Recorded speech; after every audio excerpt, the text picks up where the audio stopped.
Grabe pala ang nangyari sa mag-asawang Jessie Mendiola at Luis Manzano. Ilang araw pagkatapos ng kanilang kasal, may revelasyon si Jessie tungkol sa muntikan na nilang paghihiwalay ni Luis nang dahil lamang sa ilang mga malalapit sa TV host actor tungkol sa mga kaibigan nito.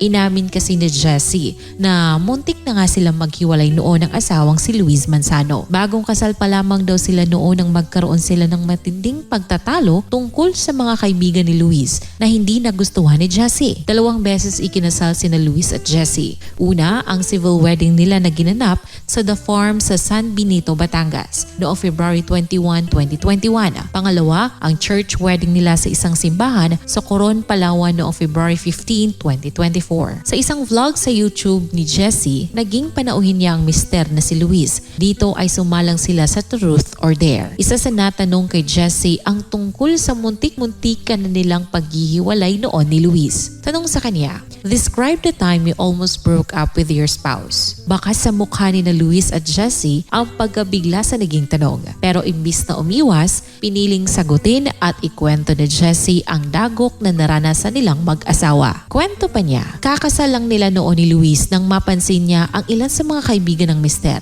Naramdaman niyang may masamang intensyon ang ilan sa mga ito kay Luis, kaya't sinabi niya ito sa kanyang asawa ang kanyang kutob.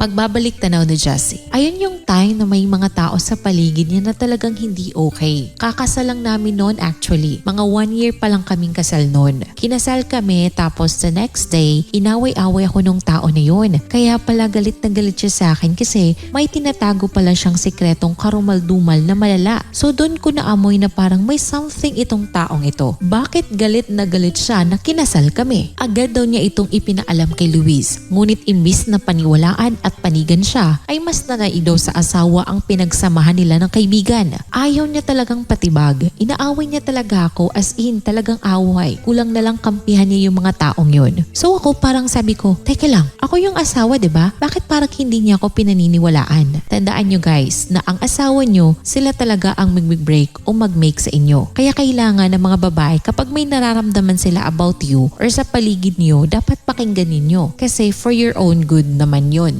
Nang makapag-usap sila ng masinsinan, dito raw na pagtanto ni Jessie na hindi pa handa si Luis na bumuo ng sariling pamilya dahil hindi pa siya nito kayang piliin, unahin at ipagtanggol. Pahayag ni Jessie, so anong nangyari sa amin? Nung sinabi ko sa kanya, nagagalit pa siya sa akin tapos hindi niya ako pinapansin.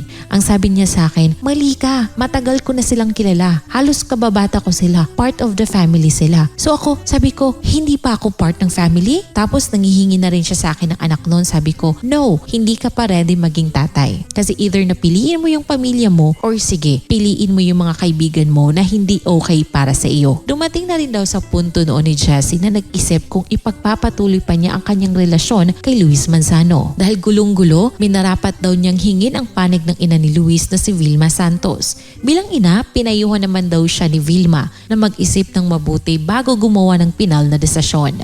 Sabi ko, Momski, hindi ko na talaga po kaya. Mahal ko po kayo pero hindi na po ko pinapakinggan ng asawa ko sa totoo. Yung talagang magbibigay sa kanyang ng kaliwanagan, hindi na siya nakikinig sa akin. Si Momski naman sinasabi naman niya na, Jess, naku, kumapit ka pa kasi nagsisimula pa lang kayo. Kakasal nyo lang, ganyan.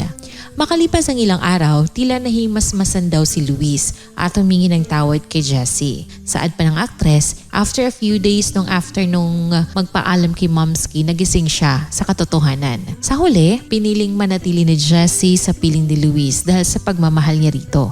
Nagkaroon man daw sila noon ng hindi pagkakaintindihan, mas nanaig sa kanilang dalawa ang ipinangako nila sa isa't isa na magsasama sa hirap man at ginhawa.